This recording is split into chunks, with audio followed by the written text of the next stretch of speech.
All right, so welcome back to World History by a Jew.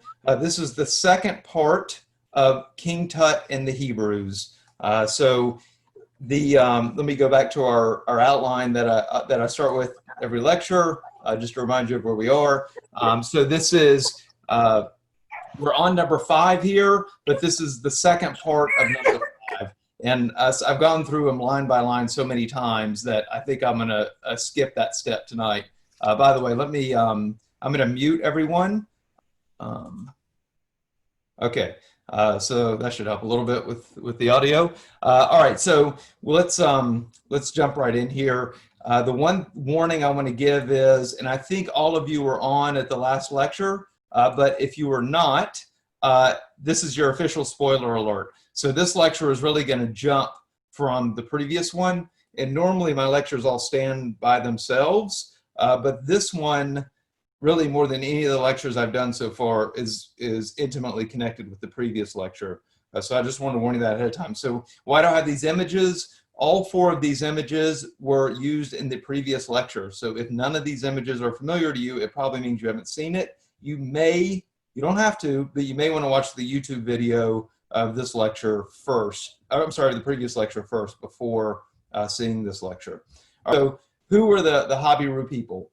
They were a group of people that were identified in the Amarna tablets. So the Amarna tablets were these diplomatic documents, all written on cuneiform tablets, found in Amarna, or Akhenaten, if you prefer, which this was over about a 30-year period that covered the end of Amenhotep III's reign, all of Akhenaten's reign, and part of King Tut's reign.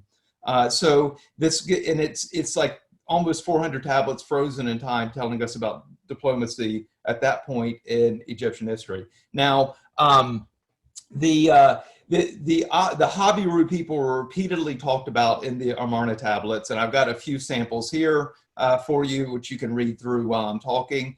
But basically, these people were a group of people identified with this proper name. They operated basically in the land of Canaan and the surrounding area, but when you start looking at it, it ends up being Egypt, ends up being what's now Turkey, what's now Israel, what's now Lebanon and Syria and Iraq, and of course the center of it all is the land of Canaan. There are hundreds of references. Okay, so let's take like this one right here. This tablet 290. You see here on this map, you see 290, so you can see exactly what area it was referring to. All these little numbers here are different tablets that have been found that are identifiable what the geography is relative to the Habiru people. Now, so we have these hundreds of references, and they cover a 600-year span from about 1800 BCE to 1200 BCE. This is a very interesting period of time because this covers the time of Abraham through the time of Moses.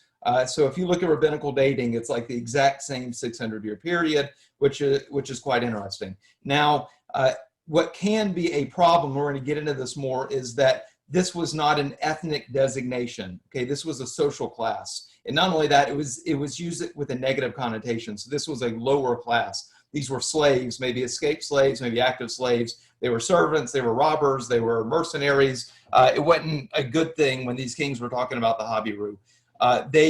There have been lists of names found. The majority of their names are Semitic names. In other words, that would tell you the majority of them were Semites, but not all of them. So you didn't have to be a Semite to be part of the Habiru. So we've got this. So the question is, does Habiru equal Hebrew? And we've got the etymology, which sounds, right, these two sound the same. We're about to spend a lot of time on this etymology.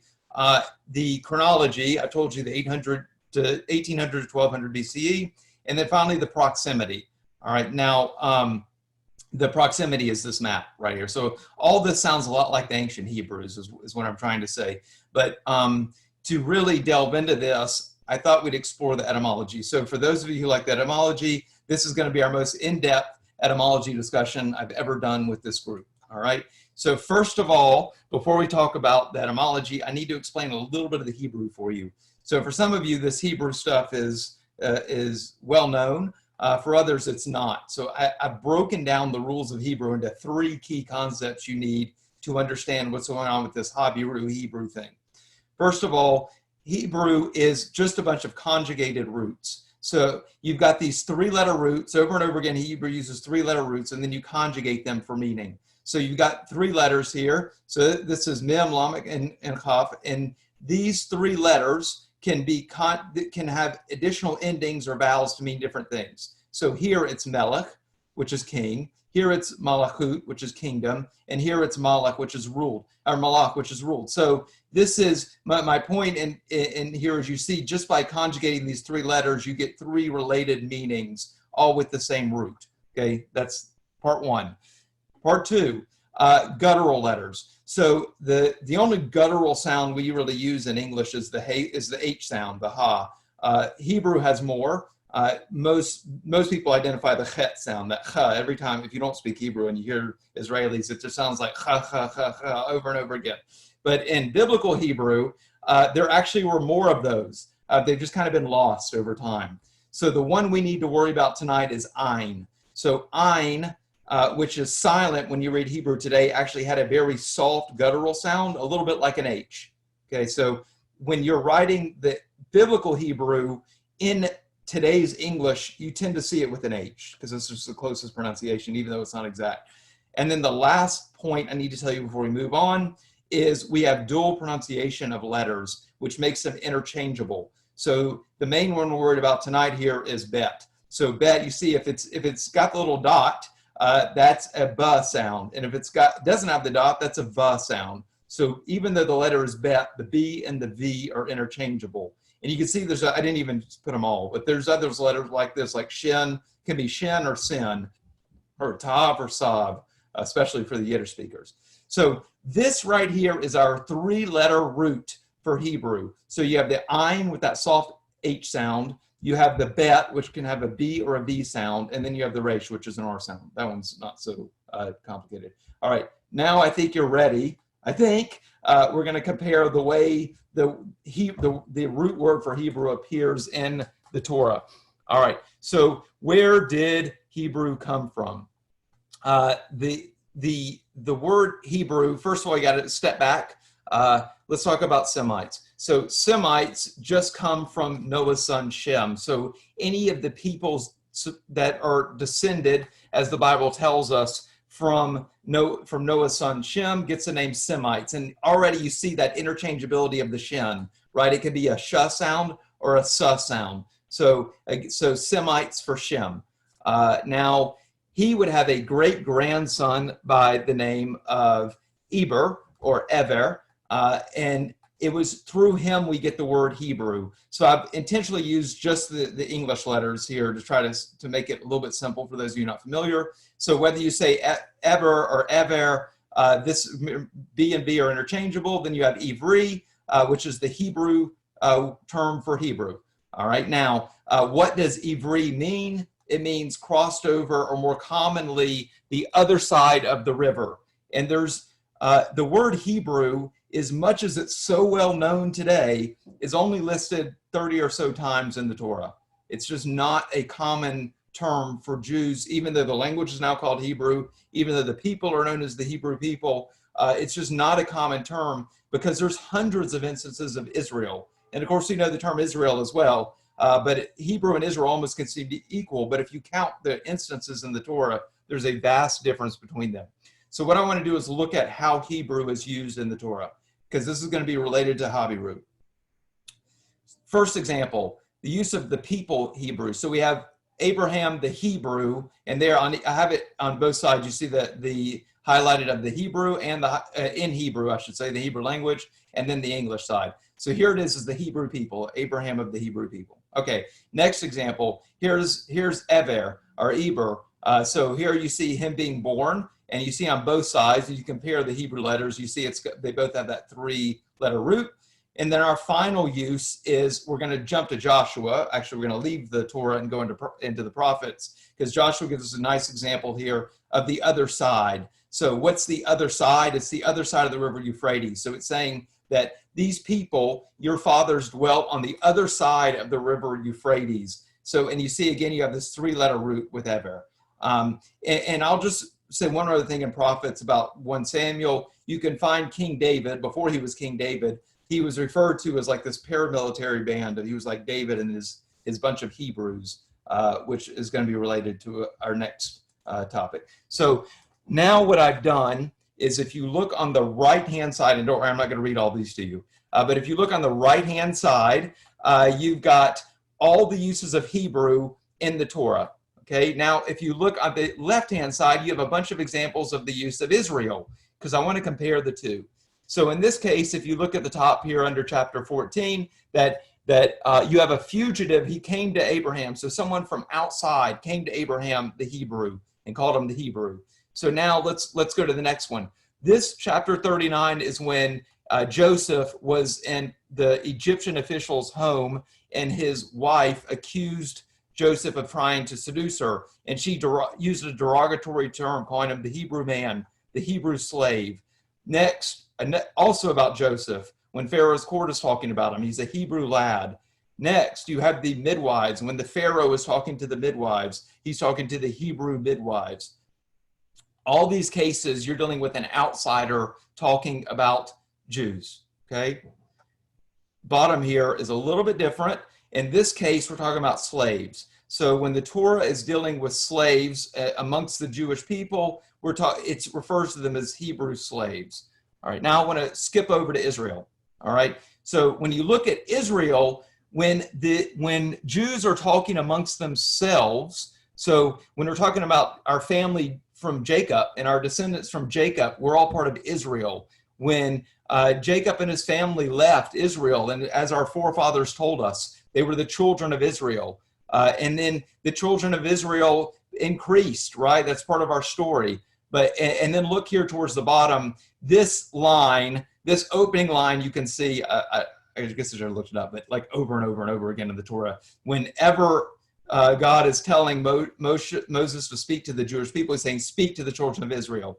So what I'm saying is there's a fundamental difference of how the term Hebrew is being used and Israel is being used. In other words, the point is, when you're dealing with the term Hebrew, we've got a foreign point of view, an outsider point of view, talking about Jews.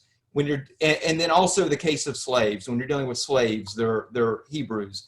When you're talking internally, when we're talking about our forefathers, or when Moses is speaking to us, we're Israel. So it's the internal point of view, the term is Israel. So what am I trying to say here? What I'm trying to say here is the Torah is telling us there used to be a difference in the term. There was a distinction between Hebrew and Israel, and that logic is still there. You could still find it. It hasn't disappeared. We've just kind of lost that concept.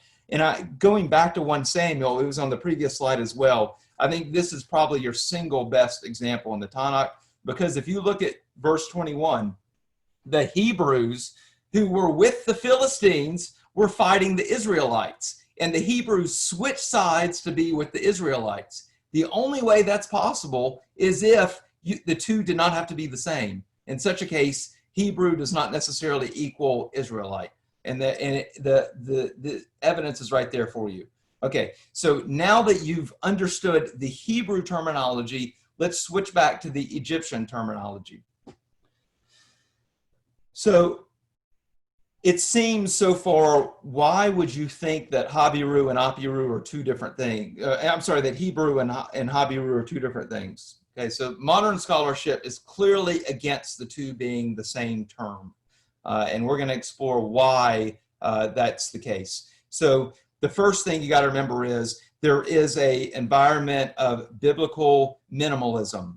In other words, if you wrote a thesis statement, if you were a PhD student today and you wrote a thesis statement saying that anything in the Bible was true, you have no chance of it being approved. Maybe if you go to a Christian college, but there's just no chance, because there's this concept that nothing in the Bible is real is so pervasive in academics. Yeah, it's very hard to find recent sources for this information. And there's a lot of pressure, by the way, on students not to try to endorse anything.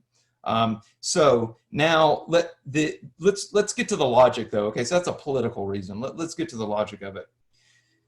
The Habiru are not a tribe. And I agree. The Habiru are not a tribe, for sure. It's a class, not a tribe. And if you think of Hebrews and Israel as being the same thing, then that math doesn't work. These were not good people, right? They weren't spoken highly of. There was a negative connotation about them. This is, especially when you've got kings talking about them, they did not think too highly of them.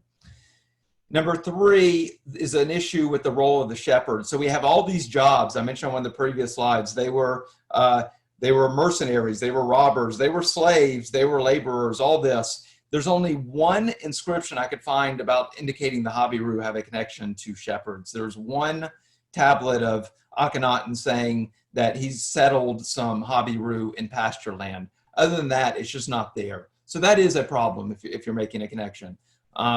Now, the biggest argument I normally see, and by the way, this is used over and over again, is actually the etymology of the word Apiru, which is why it was so important to me to explain the etymology to you beforehand.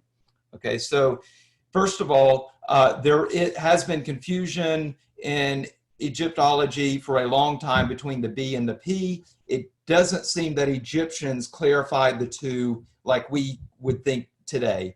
However, there was some Ugaritic tablets found, I think it was 1939 or so, and they, because of their interaction with the Egyptians, it's found that it was more of a P. So while you would have seen Habiru written 100 years ago, it kind of became Apiru after that, and that became a big problem.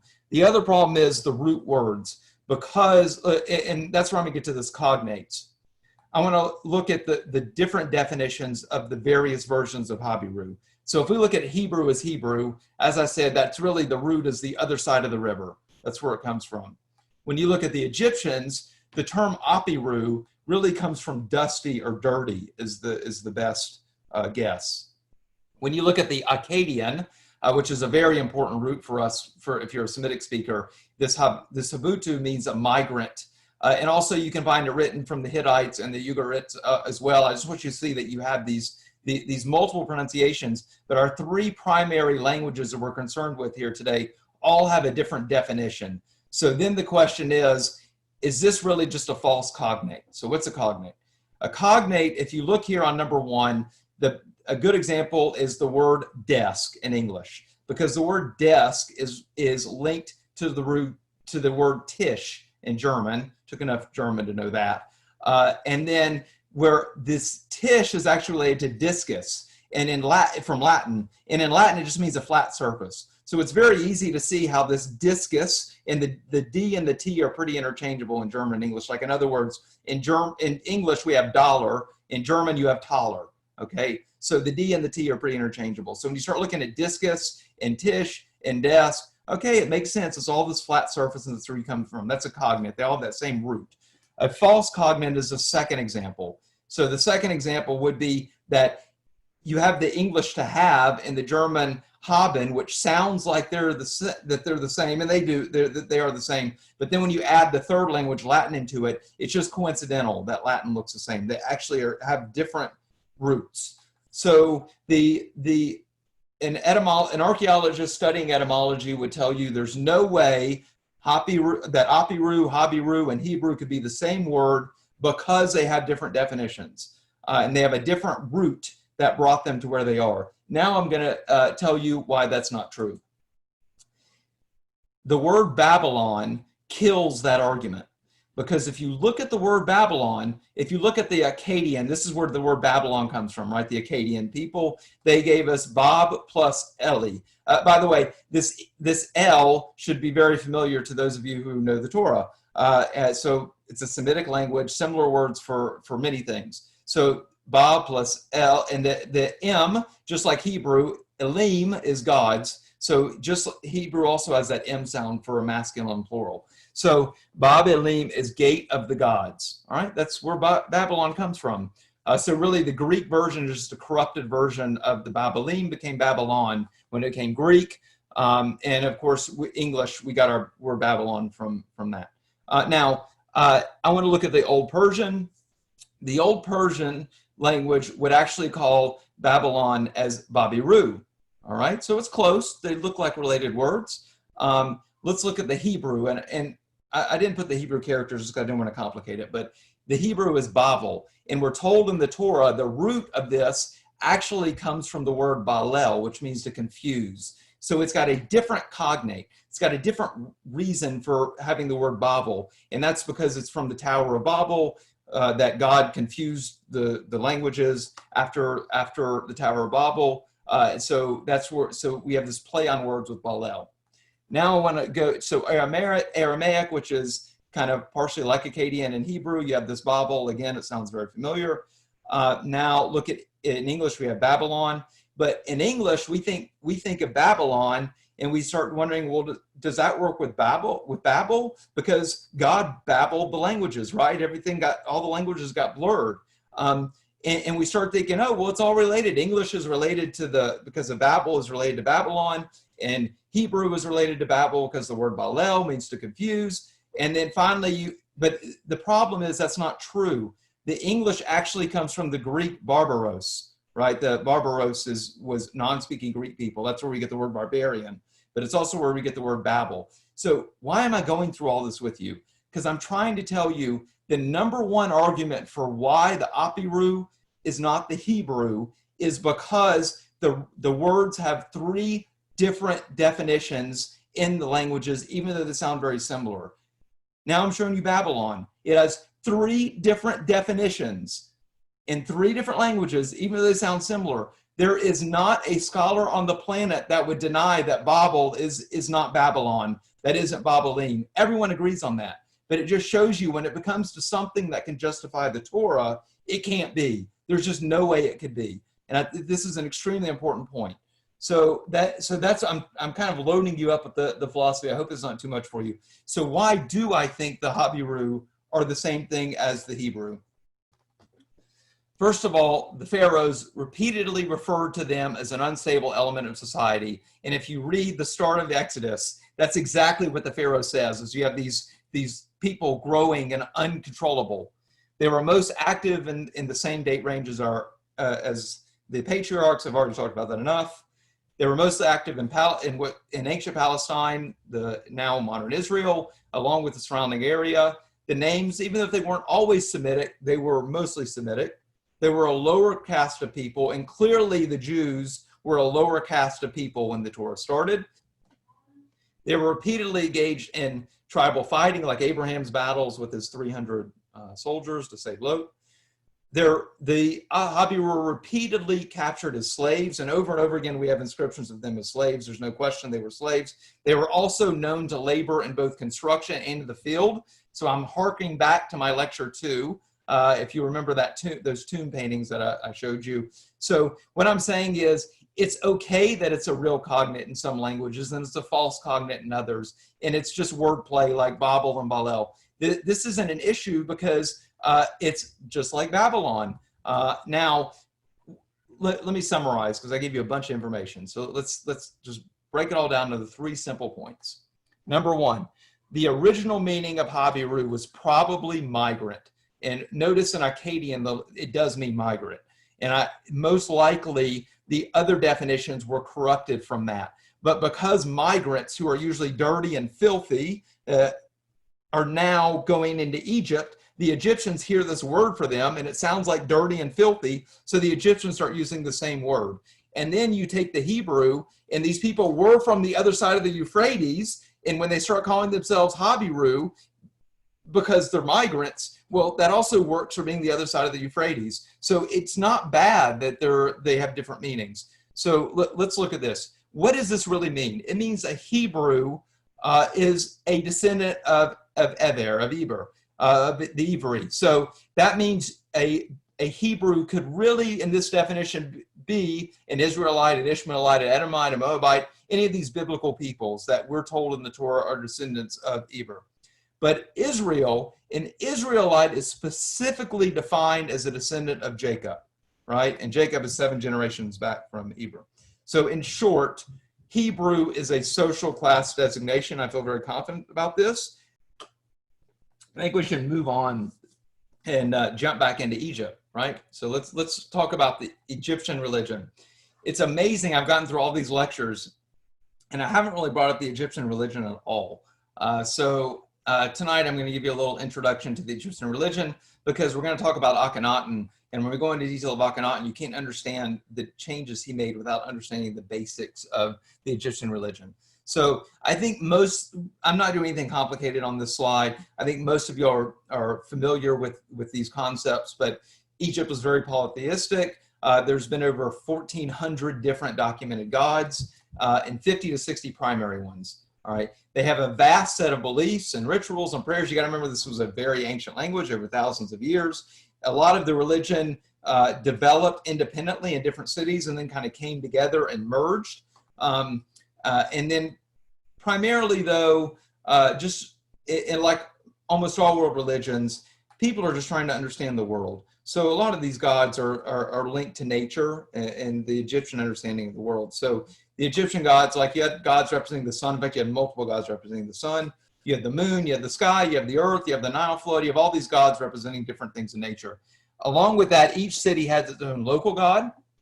And when the cities became more powerful, so did that local god.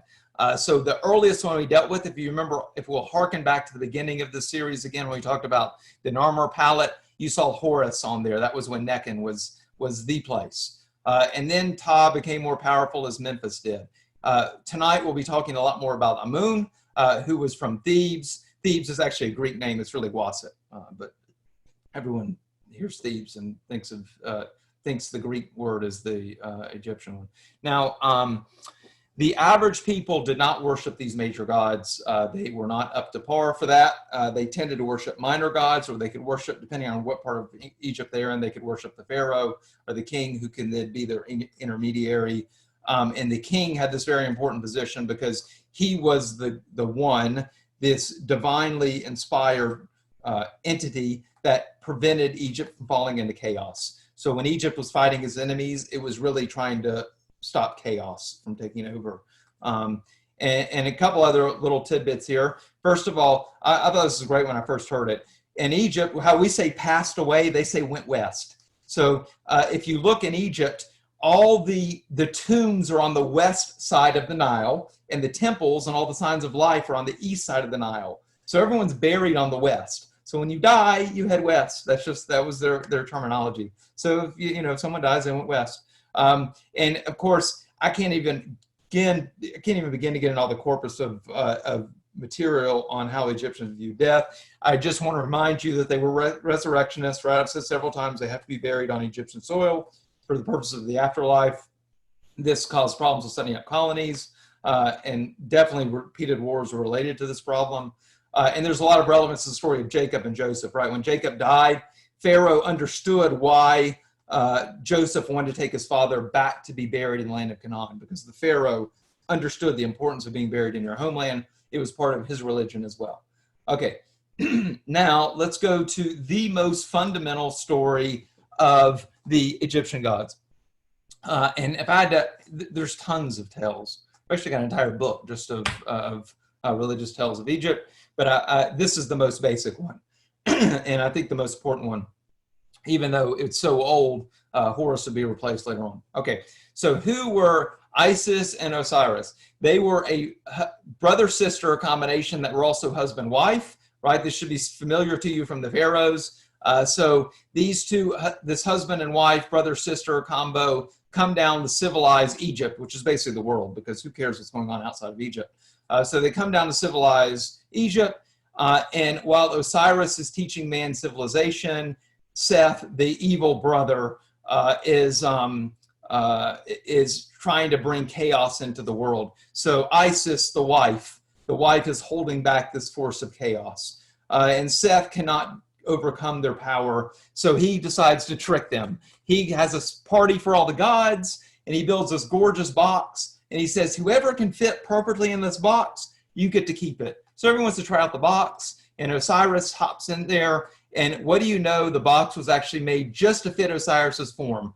So as soon as he gets in there, Seth throws the lid on, nails it shut, and casts Osiris into the Nile River, where he drowns.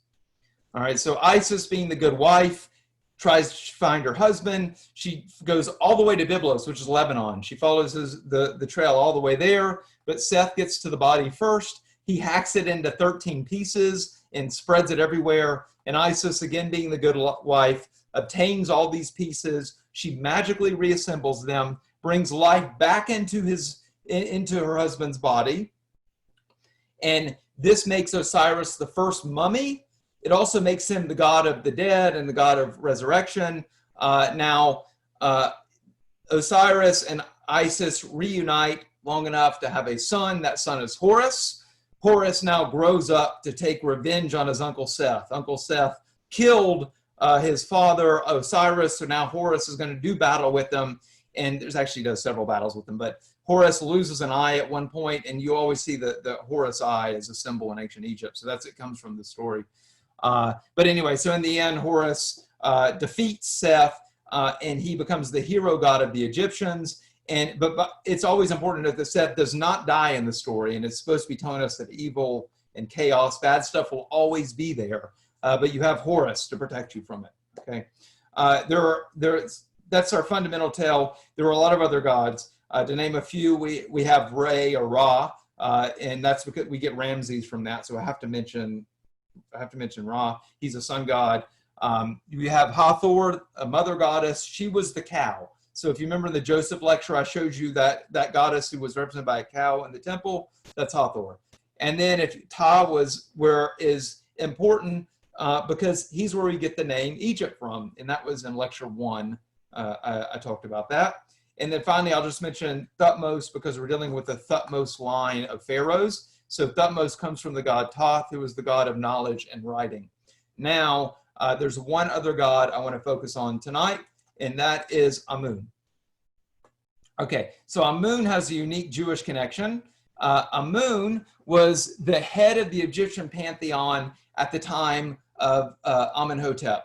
Okay, and he would, then Ramses afterwards would bring him back. He would actually be a combo. So you had Horus, that was the hero god, and then you had Ra, who was the hero god, and that goes all the way back to Khafra, to some of our very early, that's our second lecture.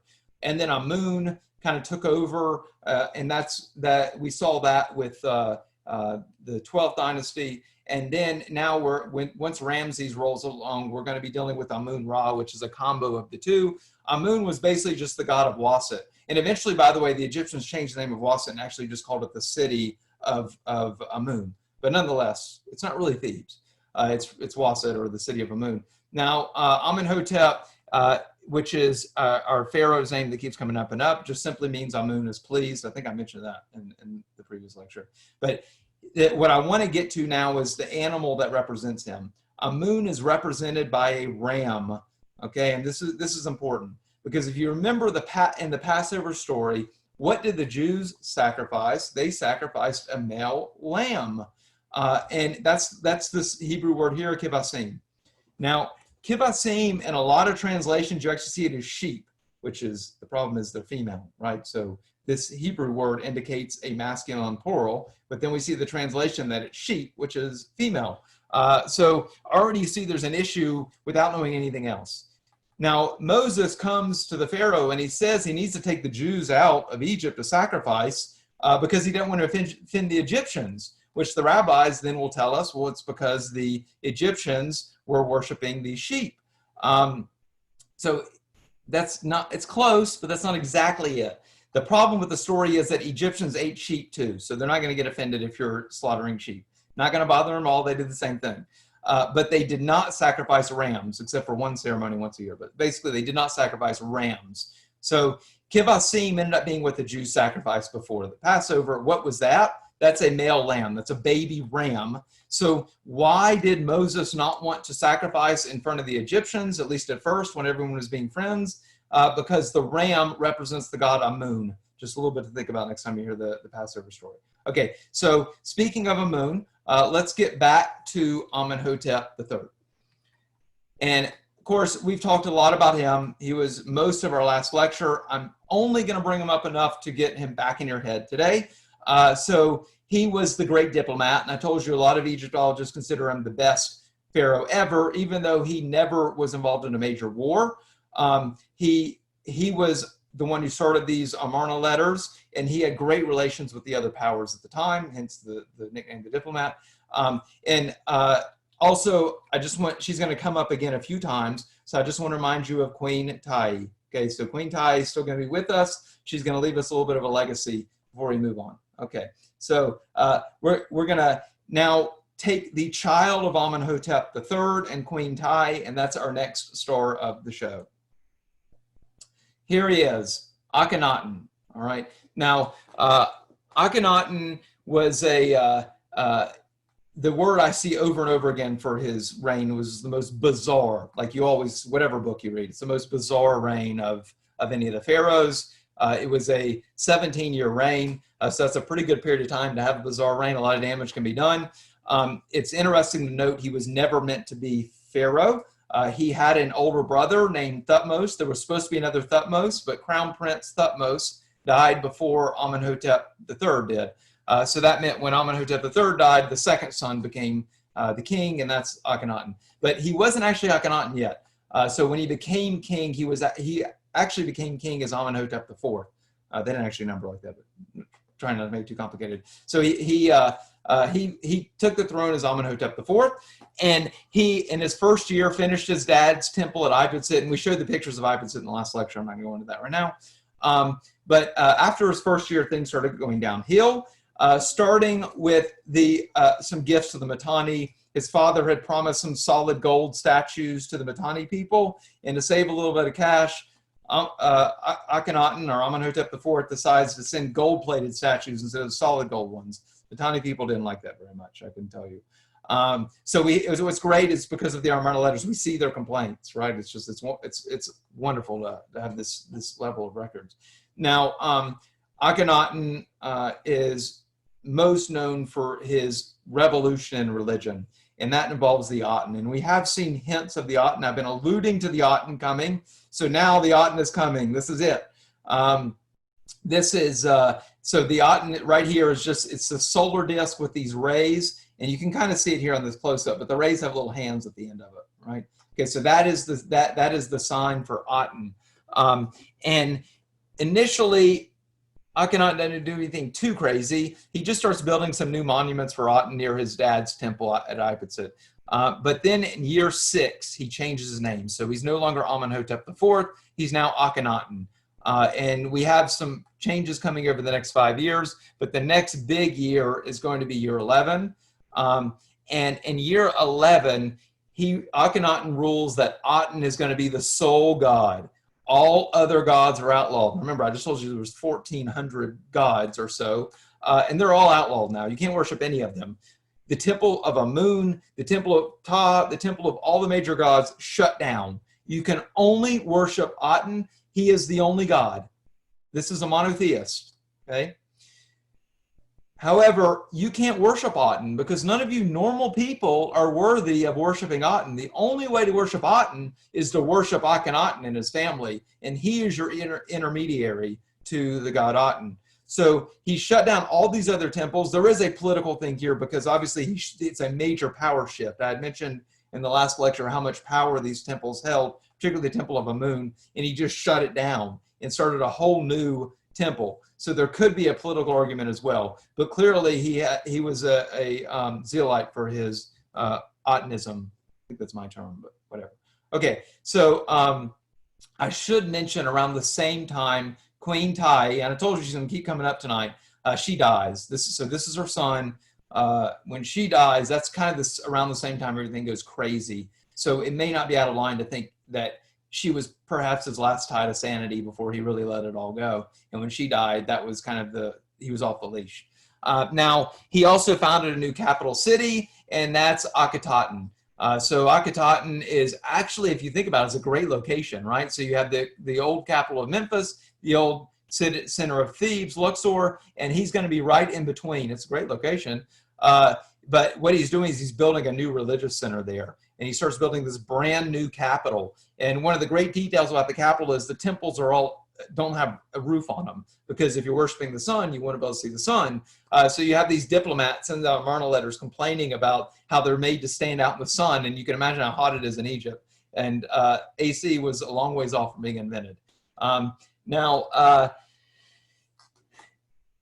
talked a lot about its monotheism. So there are a number of theories over time that is Akhenaten's monotheism connected to Judaism. And this has been discussed a lot. There are tales of, did Akhenaten inspire Moses? Were the writings that Moses read? Maybe Moses was actually a priest of Akhenaten. There's a lot of this out there. You can go out there and read it. There's some crazy stuff. And, you know, Akhenaten came down here on a flying saucer, and he could travel in time, and all this other crazy stuff. Okay, so what I want to do is go not with the crazy stuff, but what we can learn from archaeology. So could Akhenaten have inspired Moses? Let's do another one of our yes/no analysis. So he did a monotheism. Okay, he was worshiping only one God. He forbid the worship of all other gods. Now, even though his people were rather forced to worship this one God, the archaeology would show they continued worshiping their old gods during this time. But officially, Aten was the only God that could be worshipped, and he was impersonal. So that's also familiar. That means that he didn't have a conversation with you. Okay, so like when you're worshiping God, you're not having a conversation with him. So that's what impersonal means. It was a revealed religion. So Akhenaten had teachings, and he had the special book of teachings he supposedly wrote that was inspired by Aten that he brought to his people. So that's like Judaism with the Torah. That's like Christianity with the New Testament. That's like with the Islam with the Quran. So it's a revealed religion. And then some of the Psalms have a little bit of similarity. I'll get to that in a minute, but people will use that as well. Okay, so why do I say that the two are only coincidental? All right. First of all, Aten was sun worship. Okay, people were still worshiping the sun. There was not this abstraction. So when we worship God, there's no physical image of him. It's all an abstraction. Whereas Aten, even though it was only one God, was still clearly idol worship. Now, also, not just Aten himself, but you have these intermediaries, and you can worship the statues of Akhenaten, you can worship the statues of Nefertiti, and then through these characters, you then can worship Aten. And Akhenaten's even called the son of Aten, right? So you're worshiping the son of Aten. And of course, I think a lot of people immediately hear all this and they're like, it sounds a lot more like Catholicism than it does Judaism. I don't want to offend anyone. I don't think Catholicism has anything to do with it either. Okay, you've got way too much of a date range, and no one, when Christianity was founded, probably had any clue Akhenaten even existed, let alone what his teachings were, nor could they even read it. So Christianity doesn't have any connection with either. I'm just saying it sounds more like Christianity than Judaism. Another difference, a very important difference, is that it was about the moral teachings. So Judaism primarily is about moral teachings. In fact, if you look at Rabbi Hillel, the most important thing in the Torah is not worshiping God. The most important thing is the moral aspect of the Torah. So this concept didn't exist in Akhenaten's religion. And finally, you're going to see online, and you can look after all this, you're going to look up Psalm 104, and they're going to tell you, oh, it's exactly the same. It's exactly the same. Now, when I read something like that, that's something I have to go look at. So I pulled out Psalm 104, Tehillim 104, and I compared it to this psalm that Akhenaten supposedly wrote. The psalm in our scripture in question has about 35 verses. If you pull out 9 of those 35 verses, so about 25% of the verses, and you scramble them, you then, in a different order, can kind of link them up with some of the verses in Akhenaten's poetry. So it's not anywhere near an exact match, but if you look it up online right now, I'll tell you, it's going to tell you that it's almost, you'll see it over again, it's almost an exact match. It's nowhere near an exact match. 25% of the lines in a different order is not an exact match. Now, the dating is also off, right? When you see the Exodus lecture, or if you've seen the Exodus lecture, you will see that there's no way that this 100 years before could work for Judaism. So anyway, Judaism does not fit into Atenism, but it's understandably interesting. Like the monotheism is interesting given the history of Egypt, but the two religions are just fundamentally too different to be one being born out of the other one. Now I'm going to switch gears and we're going to look at the artwork. I had promised we'd spend a little bit of time looking at the Amarna art. So I wanted you to see the difference in the way the pharaoh is portrayed. I keep showing you this face over and over again, which already this elongated face, you can see the difference. But this really shows you, I mean, look how at these fleshy lips and the really long face and the big nose and the super long neck.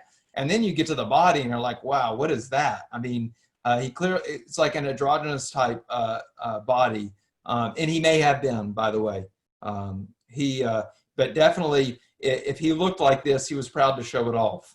And you see this over and over again. It's just so different than all the rest of Egyptian history. I had said in the very first lecture how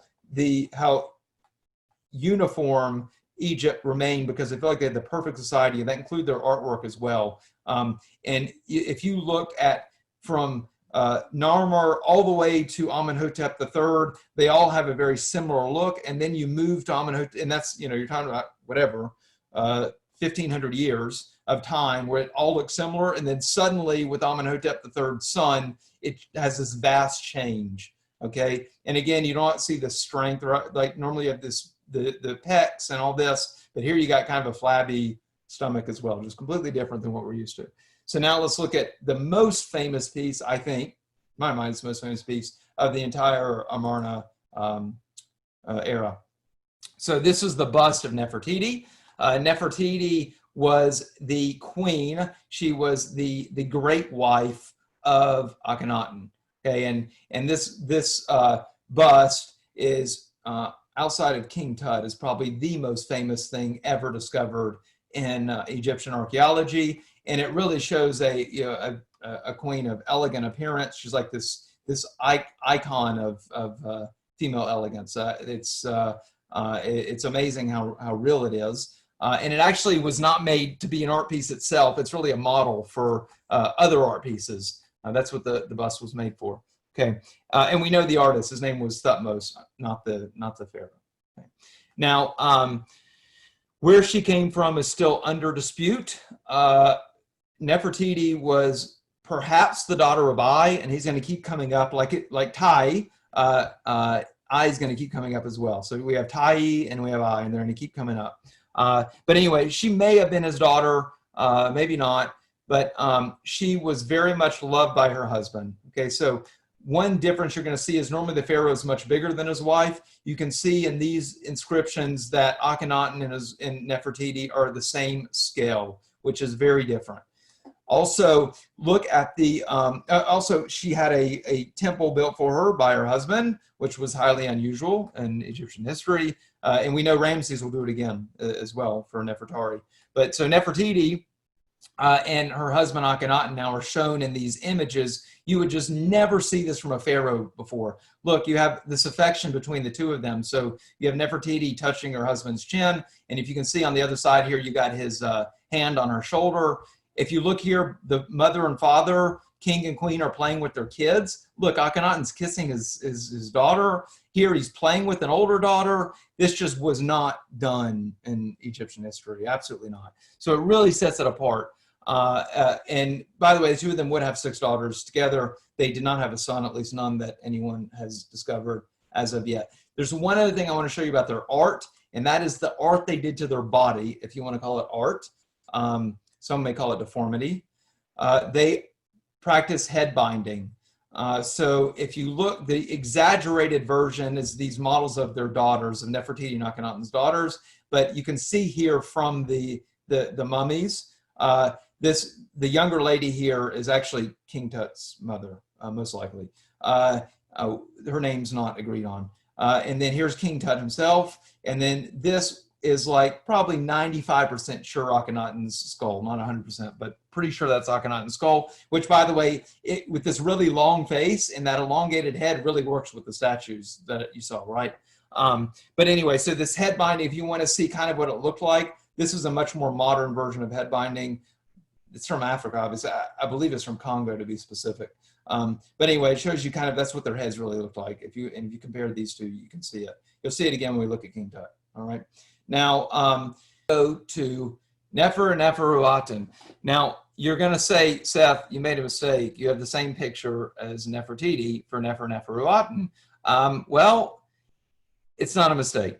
The going thought is that after Akhenaten died, he left no son, and his wife actually became the pharaoh. And notice the similarity between the name Nefertiti and Neferuaten.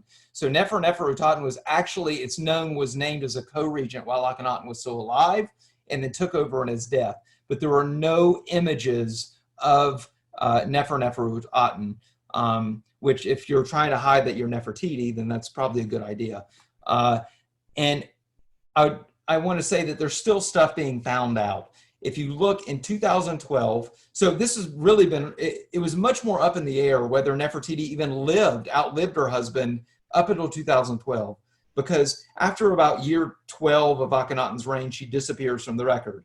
And then in 2012, there was an inscription discovered. When it was translated, it turns out it's talking about Nefertiti still being the great wife, and this is in the 15th or 16th year of Akhenaten's reign. So all of a sudden, it pushes her lifetime to well within the end of his reign, which gave all the people been theorizing that Neferuaten was Nefertiti a huge push.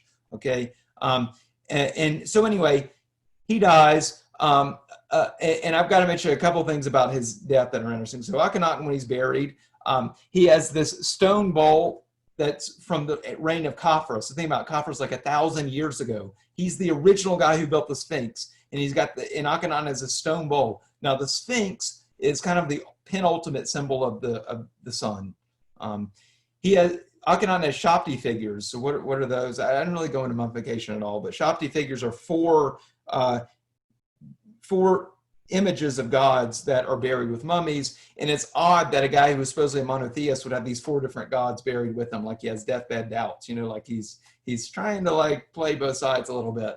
And then finally, as a final message to how much he loved his wife, normally on a sarcophagus, the pharaoh is going to have 4 goddesses listed to protect their sarcophagus. He just listed his wife's name 4 times. Now, we know his wife was a badass, if you excuse my French, because if you look at this little relief right beside me, what is that? That is Nefertiti in the smiting pose. Notice that's her hat right there. She's the only one who had that hat, and she's smiting this enemy of Egypt. And if you have any doubt that she's a female, they make sure it's clear that she has the right anatomy. All right, so it's amazing to see a woman in Egypt in this position. So Nefertiti is going to last about 3 years or so, perhaps 4, because there's another little-known pharaoh named Smenkhare that some believe was actually Nefertiti changing names again, trying to have maybe a more masculine name, maybe a name that doesn't have Aten connected to it, as politics were changing. We don't know.